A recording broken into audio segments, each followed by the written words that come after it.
Hello mga lalabs! Magluto tayo ng masarap na biko.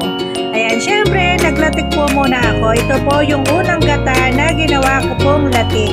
Yan po yung pang-toppings natin. At ito naman pong sinaing ko, sinama ko na po dito sa pinaglutuan po ng latik. At syempre, yung sinaing ko, nilagyan ko po yan ng pangalawang gata. Yun po yung pinantubig ko dyan. At syempre, dito po, pinaghalo ko na po yung asukal at saka yung sinaing ko na malagkit. Ayan, syempre, dito po, sinalang ko na rin yan para mag-mix po yung ating asukal.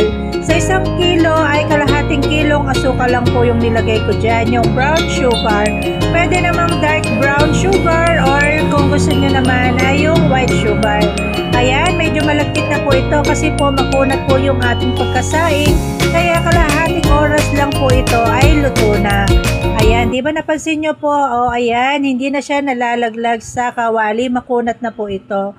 At dito po sa dahon, lagyan natin ng langis, ng inyog, yung niluto po natin para hindi mamakat itong ating ginawang biko.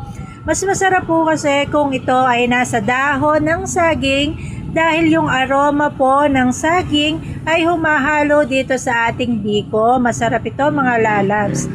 At syempre, mas masarap din kung meron itong kinayod na mura na inyog.